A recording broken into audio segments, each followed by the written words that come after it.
on my husband's saying it was going to, quote, expire at the $21 a month or whatever that we're paying for his term life.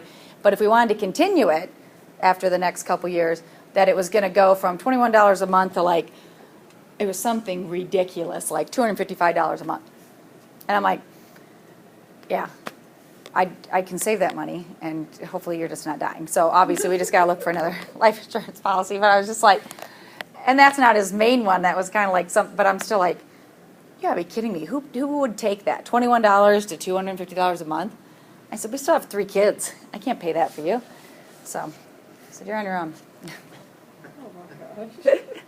Well, actually, I guess it goes to me, so I'm on my own. All right, so now we got a few other things we're looking at. So we have employee-sponsored accident health plans. All right, so these plans are coverage on me, my spouse, and my dependents. All right, and these are excluded from our income. My employer is paying these for me, so they're excluded from my income because I didn't take them out on me.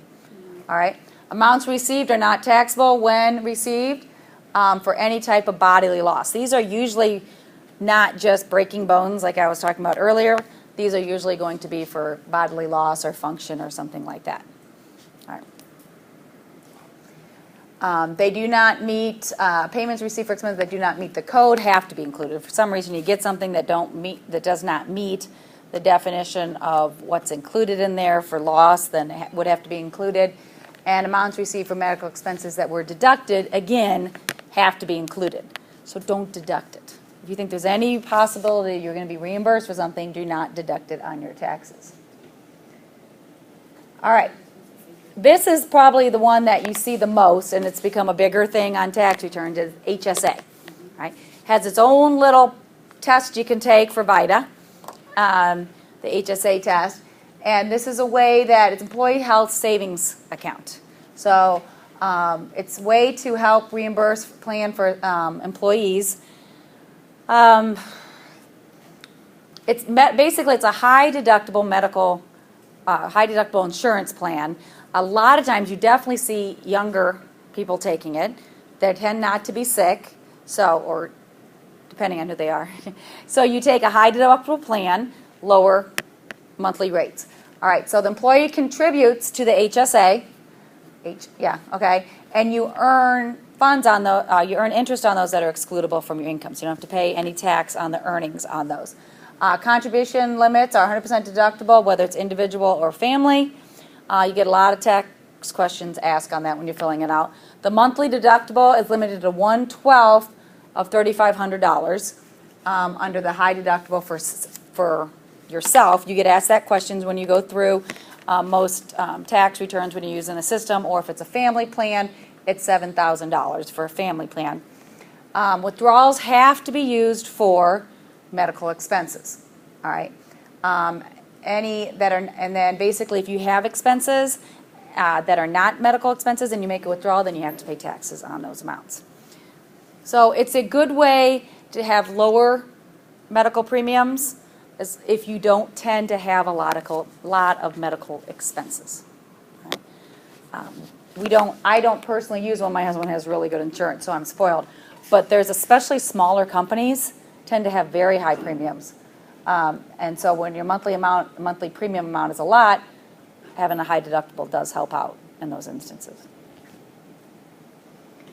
All right, there's some changes, and we're going to see some of the changes due to 2017 coming up here. So meals and lodging. Meals and lodging is not taxable to you and I if it's at the convenience of our employer. All right. So if we have to, for example, I always use this when I used to work for AT&T and we were downtown. Well, we were out downtown, but when snowstorm was coming in, they would put us up. If we were there working late, they would put us up downtown so that we would be there in the morning.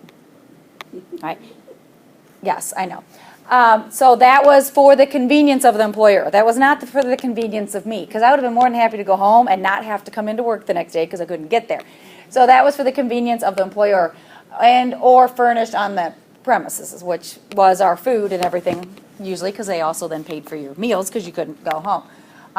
Same as with the lodging, and now lodging wasn't a condition of employment, but you didn't usually say no. People that I didn't have kids at the time. Now, this is some things that have changed. So 2018 to 2025, so going forward, they can only deduct 50% of the cost of meals. So employers can only deduct 50% of the cost of meals. So what they used to be able to do, and when I was at Reuben Brown, this was a bigger thing, bring in meals. During tax season, meals came in, all right? They didn't want people leaving for lunch. They didn't want you leaving for dinner. There was a bagel boy and bagel girl on Saturdays. They brought in lunch on Saturdays. They wanted you to work. They kept you there working. That was 100% deductible, 50% deductible. Big difference, all right? If they continue to provide their meals, it remains an exclusion to us, but they don't get the 100%. So it doesn't affect you and me, it doesn't affect us in this class, but from the standpoint of just knowing what's going on, that was a big change for employers. Oh, that thing keeps popping up. And so basically, once 2025 gets here, It could revert back. Now remember, any of these changes could revert back sooner if going through the House and Senate changes, presidential change. I don't know what's going to change, but any of them could change based on any changes in government, and then obviously 2025. Okay, so child care dependent, up to $5,000 a year can be paid for by your employer. I have not had the luxury of working for a company that had a daycare. But if they have a daycare, that can be covered up to $5,000. So usually how they get around that is they don't charge anybody else up to $5,000. The fee is up to $5,000 and it's covered. They can also give you up to $5,000 if they choose to. The two big companies that I know of, and I'm sure there's more, but Nestle, Purina, and Monsanto have child care. I'm sure there are more that have those, but those are the two that I know have child care on site. Nestle Purina also lets you bring your dog, but those are the two that I know let you. The disadvantage to me, honestly, with child care when I interviewed at Nestle Purina back before I started teaching was great. I loved the idea of taking my kid to work with me, but then if they were sick or I was sick, and then I had to figure out how to get them to daycare if I wasn't going. You know, I was just always processing, so, but that's excludable. We do not pay tax on that. Athletic facilities on the premises can be excluded. I've also never worked at anyone that had a great athletic facility. I've had a gym. Reuben Brown did have a gym on facility. Wasn't anything that I used, but they did have a gym. Yeah. So on the $5,000 child care Yeah. deduction, is that the employer is taking that? No. Or You and I can take that if our employer gives us $5,000 to cover costs, or they have a facility on site that we can use for free. Well, let's say the total cost of the child care is actually $12,000 a year. Okay? So then you would exclude $5,000 but still have to pay. Well, yes. If let's say your company had a daycare that they charged people to come to, but you got to do free. If they charged other people $12,000 and you got to go to it free, then it potentially would cost you up to $7,000 depending on how that went. Like if other people paid $12,000 but they had 2 kids and you had 1 kid, then it could still be all excluded. But if it was limited just to employees and everything was free, Then they would probably say it was a $5,000 a year daycare. That would probably be how they'd figure it out. Yeah. And I believe Nestle Purina is just Nestle, and I believe Monsanto is just Monsanto. Okay, education assistance. Companies can help you with education. It is limited to $5,250 a year. It does include tuition, books, supplies, undergraduate and graduate education. It is excludable. If they give you more than that, it is considered to be taxable. So if they help you pay for more than, and trust me, this was a big change years ago. There's people that I used to work with at AT&T. They got their master's degree through the professional program at WashU and studied abroad and came back, and it was way more than that. And it was not taxable then. It's been changed. So it's $5,250 is excludable. It does not cover meals, lodging, education. All right, that's just your tuition, fees, and books. All right, those it doesn't cover hobbies. All right, you got to pay your own hobbies and those type of things. So now, granted, if your work covers a sports team, that's not what they're, like you have a softball team, that's not what they're talking about. All right, but It does not cover any type of meals, lodging, or transportation costs. Those are things you pay for. But if your company needs you to get a certain kind of education or take some classes and something for you to be able to do your job, I guess they would. $5,250 a year. That is what they're going to cover. Okay. So- So even if the course costs $10,000, the person receiving the education can only deduct, right? Right now, I mean, that's how it's looking, so it's educational assistance. Now, that doesn't mean that they're not going to put you in some type of program, like, so usually they're not going to hire someone that needs $20,000 of education. But now, is there training that they do internally? So, for example, I go to conferences all the time, and it costs more than that, okay? But I'm not getting educational. This is through colleges and everything else. I go to probably 5 conferences a year that probably total maybe just under $10,000, okay? And that's covered through something called Perkins funding through the state, all right? But when I worked for companies, I went to conferences and I got some training. And I don't know, when I was at Reuben Brown, it didn't, but when I was at Mallinckrodt, it probably, I mean, just going to SAP training cost $4,000. So that wasn't educational assistance. That wasn't me going to college and getting a degree. That was training, and that's different. All right? Going to training seminar for work is not educational assistance.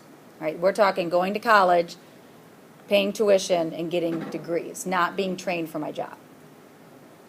See the difference? Yeah, I do, Okay. but I can also see somebody who's been working there for a number of years, and then there's some new technology, and they need to have them trained. They don't have anything internal to do it. No, it can be external. I mean, they sent me out to, where was I? Seattle for SAP training through a company. What is SAP? SAP's thank you, operating system. Oh. Okay? And then JDE, it's a general ledger. So it's all external, but it's not through a college. Right. It's through companies. That's how most companies would do internal type training. They would not send you to a semester-long class for that type of internal. Right. I had intense 40 hours in a week. Boom, you know it. You walk out. You're good. Okay. Okay, we got that. And then we have other fringe benefits. So there is some adoption assistance. I'm sure there's some fantastic companies that help up to $14,000, but I know like AT&T's great and they give $5,000. So if you actually got a company to help you reimburse up to $14,000, that's awesome because adoptions are extremely expensive. But you can exclude up to $14,000. It does phase out the more money you make. I think that's really sad. I think if anybody's willing to adopt, I think, and your company's willing to help you, I don't think it should matter how much money you make, but it does phase out. So the phase out is 2011 to 2050, 25. I can't talk. You see it. Okay. But it is up to $14,000 this year. All right, and then we have cafeteria plans. Now, I always laugh at this because when I think of cafeteria plans, I have friends that say they're cafeteria Catholics. They pick and choose when they want to go to church. But this is like this. So this was not, to me, when I first started talking about cafeteria plan for healthcare, it wasn't quite like this. So when cafeteria plans for healthcare first came out, it was back like probably 20 years ago when I was at AT&T, and it was like you got to actually pick so much more of like your healthcare, which now we actually kind of do on a lot of healthcare plans. Like, well, do you want this dental plan or this dental plan? You have 3 different medical plans, so you can kind of pick. Here's the base model, but if you want to pay a little bit more, you can take this one, or a little bit more, you can take this one. But now we can choose between cash and certain taxable benefits. All right? If you choose cash, the amount received is taxable, but if you choose the benefit, it's non-taxable. It's a lot of tailoring by the employee so that you can do this. It allows you to accept lower cash compensation in return for the employee agreeing to pay certain costs. So it allows some more negotiation with the employer on salary, on benefits when it comes to that. And it's also called you use it or lose it plan. Because if you don't use it, then it's gone. You have a 2.5-month period at the end of the month to use the qualified expenses.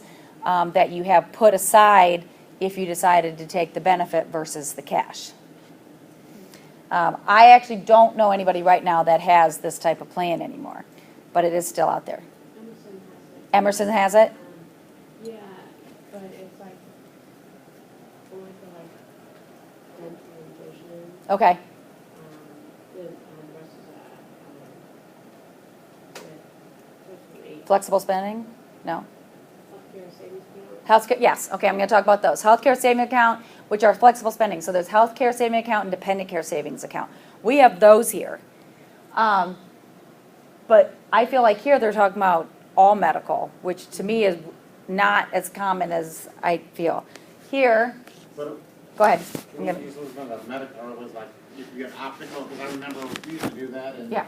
guess how much you thought you might use, and at the end of Yes. the year, if you Yes. had money left over, you bought another pair of glasses. or Yes, something. and that's what, it's several slides later, but let's just talk about it now. So here, we still have, they're called flexible spending account, but it includes healthcare and it includes dependent care. And so I don't use dependent care anymore, but dependent care was where you could put money aside. I think it was limited to 2,500, but it's probably gone up because my youngest kid is 13 now. But where you could put money into an account to pay for childcare. And then I just had to submit receipts and it would come out and it was tax free. And that way, because yes, you can deduct, when we get to credits, I will show you, you can deduct dependent care and get a dependent care credit, but it's only 20% based on your tax bracket. The more money you make, the lowest, which is the least, is 20%. Well, obviously tax free is better than 20%. So I would take out as much as I could, 2,500, out tax free, and then I'd submit my receipts. If you didn't use it, you lose it. So you had to be very careful. One year, my cousin estimated wrong because she quit, and the little guy was only 1, so she paid my brother to babysit, which he did actually babysit, he was in college, but she paid him the $800 remaining. He had to put it on his taxes, but he was in college. He didn't pay taxes. I mean, he didn't make enough money. So she did everything the way she had to do. He claimed it, and that's how she got it, or she would have lost $800. The other one we have here is the medical, which I put on there, and I put it for exactly what you just said, James. I put on there for dental, which I just paid for all of the braces. What was left on it was $750. And then I use it for mainly prescriptions and eye care and those incidental, because I said our medical was pretty good, those incidental medical bills that come in. And I put in there as much as I can, and because I have 3 kids that are accident prone, I usually use that up. But it's no longer use it and lose it with that. It will actually roll. Dependent care didn't, but that's only in the last year or 2 that it will roll over on the medical side. But it's wonderful because it's tax-free, and many of us, and we'll talk about itemized deductions in future chapter, but many of us will not deduct any type of medical expenses. We just don't have enough medical expenses to be able to deduct it, so why not take much as you can tax-free? But I tell you what, I'm still scared to deduct too much, and it rolls over. Every year I'm like, how much should I put? How much should I put? And I think this year was the first time I ever put the most. Because I'm like, well, it can roll over, and every year I run out like in March, and we go till June. So, all right. Some other things for non-taxable, smaller classes. De minimis fringe benefits. That's these little tiny things, gift cards, small items, gifts at the end of the year. Some fringe benefits for transportation, moving expenses. So the next couple slides talk about those.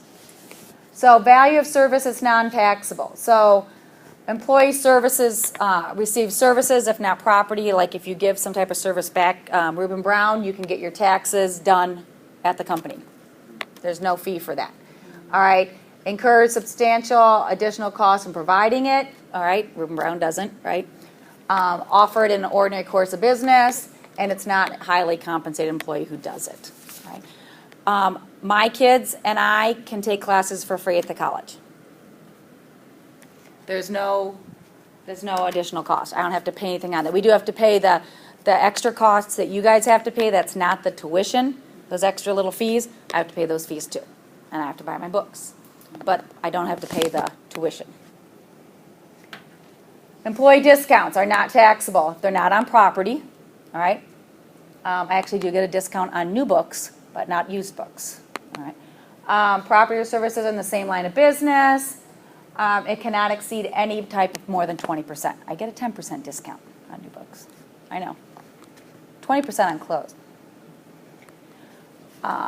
Working conditions, all right, cannot be discriminatory. Can be deducted if they're actually paid for them. And then these are so small, accounting for them is impractical. Subsidized eating. I haven't actually had this, but there are some places. Google has a cafeteria on house that just has food, as my understanding. There's some companies that have drinks, just non-regularly. That's just what they have. When I was at when I was at Mallinckrodt and AT&T, we had cafeterias in-house. Their food was not the price of the cafeteria that's here. All right, it was cheaper, and so therefore it was somewhat subsidized in order to have that. So those are not. Keeps popping up. Transportation. There are some limits on transportation. So transportation, if you give them passes, it cannot exceed $265, and parking cannot exceed $265. This kind of hit Reuben Brown hard because they're in Clayton, the parking garage, and our parking was free. And then parking became not free. Parking became subsidized because $265. I left in 2000. I started here in 2007, but I officially left there in 2010. I kind of did both for a little bit, and it came when I was in between. Didn't affect me because I didn't have parking anymore because I didn't really go there after I came here. But I remember when they had to start doing it because they couldn't subsidize everybody's full parking. When I can't remember how much it was a month, but trust me, it was something like $80 or $90 a month, and they're doing that. They're doing the exclusion for us. But then they don't have it on the other end. What's the problem? So we could exclude it, but they couldn't. So then we had a problem. And then maybe directly by the employer. So And- it was like $265? We can exclude. No, per month. So I can exclude it. But your employer, Reuben Brown, could Reu- only exclude, They only can. I couldn't remember what theirs were. They got hit, and so they weren't able to keep excluding. So then they made us start paying for some parking. but the $265 for the employer, For this is for the transportation of mass, so we can exclude $265. The annual limit is $265 per month. So if for some reason, and that's like in the bigger cities, it is more than $265 per month. right, But here we were okay. We didn't have to include anything in ours. The employer got hit hard with it. right. So let's say the employer was paying $400 a month. So Right. then they would be taxed on $135 Per person. per person. Yep. Yep. Something I should know for next time. Well, we're just going to finish this up, and then the homework. Yeah, and then the practice problem's been released, so you want to take a look at it. All right. All right, so here it prohibits employers from deducting qualified fringe benefits provided to employees. So that started this year, but there was a hit that happened before that, though. Something happened with how much they could deduct. So now, starting with 2018, the benefit may still provide it, but they cannot deduct it. So parking was completely excluded from them being able to deduct the fringe benefit. What is TCGA? That is the tax law changes that went into effect last year. And it stands for the yeah. What's the J?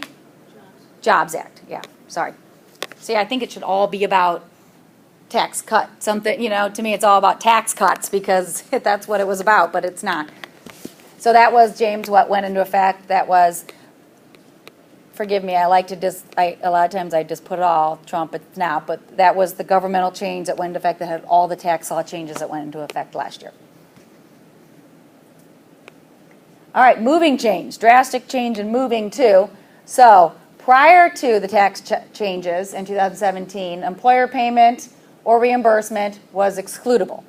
So if they paid for it or we were excludable, but going forward, the exclusion only applies to member of the armed forces. So if they pay for us to move, we have to include that income in our income. That's kind of crazy. Oh, it's extremely Because crazy. I've seen like job postings for the government, and it's like out of state, and it's like saying like if they'll pay for you to move. And There's it's, like, ways- it says that they're reimbursed it. I'm like, Yeah. So either payment or reimbursement of qualified was excludable. It is not anymore. Now, there could be ways around it. There's something called grossing up your salary. All right. It's kind of how some people are reimbursed for a car without being reimbursed for a car. Instead of making $60,000 a year, they make $70,000 a year. But then you have higher tax bracket. You could, oh yeah, for that year you would. Yep, you would. Still paying for it some way. Yep, yep. All right, now earned income in a foreign country. So, income from either personal services rendered in a foreign country can be either includable in your taxes and then claimed as a credit, all right, which is what a lot we do in VITA, because a lot of times in VITA, the only earned income in a foreign country that we have is going to be like dividends from stocks. So we just take the foreign tax credit. Take it off, it's nice and easy. Or you can exclude it from U.S. income, all right?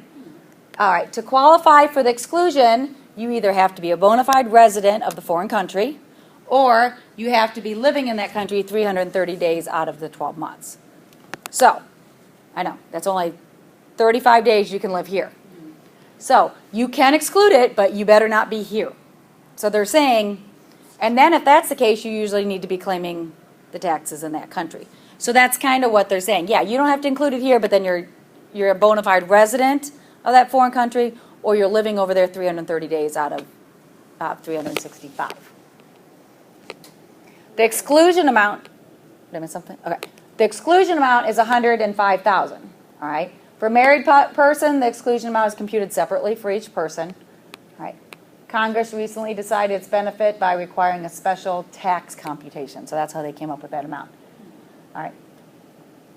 All right. Now, there's a tax rate that would apply if the excluded foreign income were included. So it gets more complicated than that, so if you decide to include it, you take the exclusion and the amount that it's included is after that. So if you made $150, you'd be looking at $44,100. That would be included in income. So you do get an exclusion. And then there are some reasonable housing costs that you get to deduct also.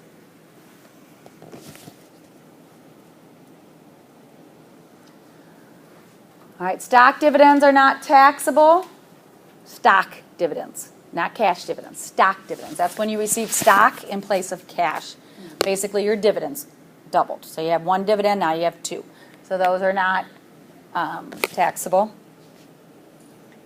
And then we have some of these wonderful educational savings bonds. Now, these are, you have to be at least 24 years old. I know that one's interesting.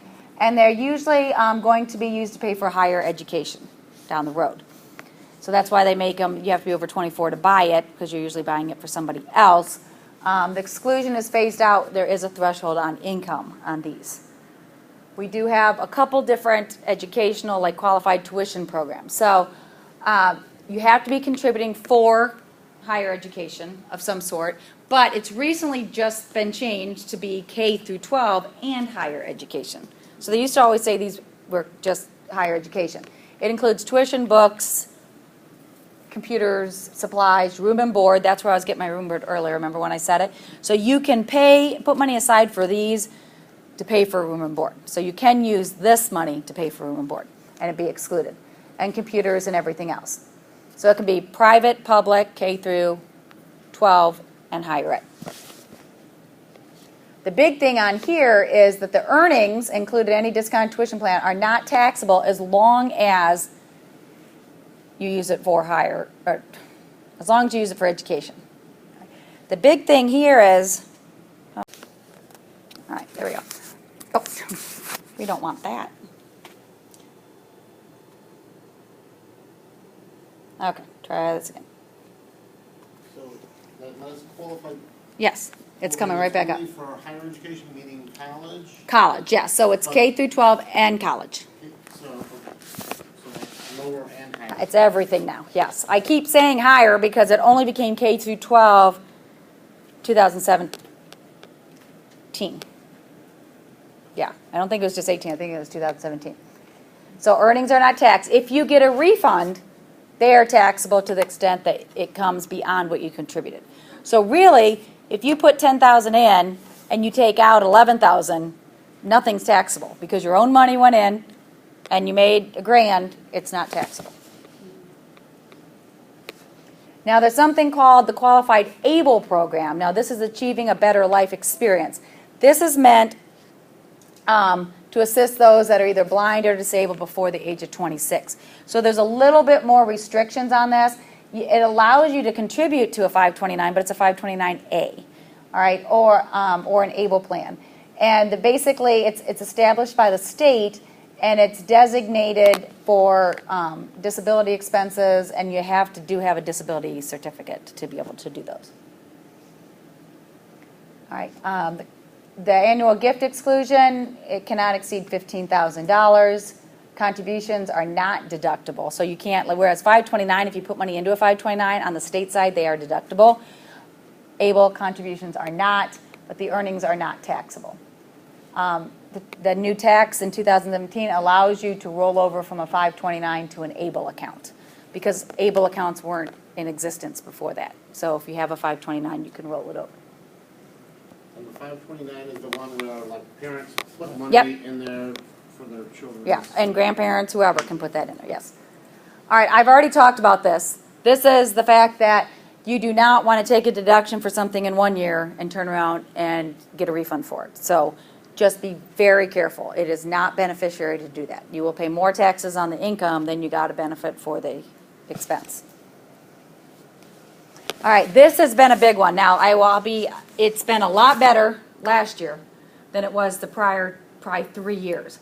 But the discharge of indebtedness. Now, I think I've actually already mentioned a couple of these, but if you look down the list, I didn't even give you all the things that are on here.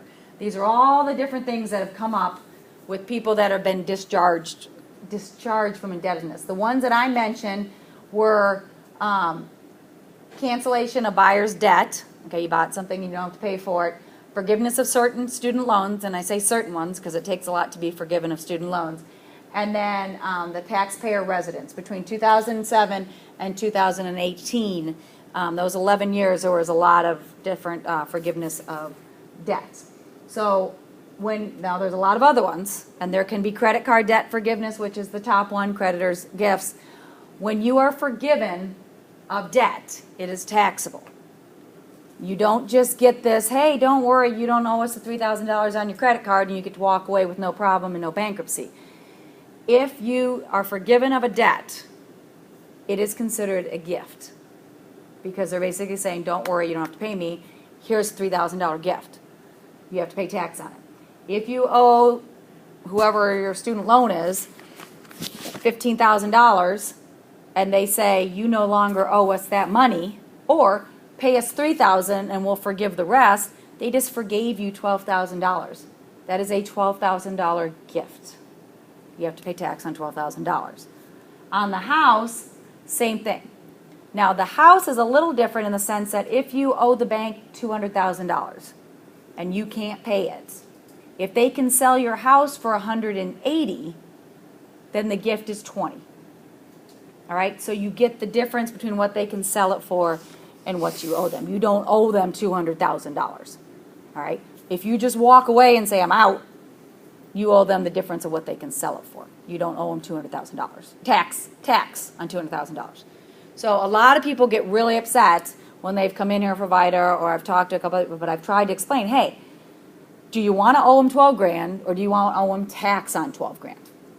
You get to pick. You chose not to pay them $12,000. Which one do you want? And I don't say it like that. I try to say it a little bit nicer. But usually they're okay.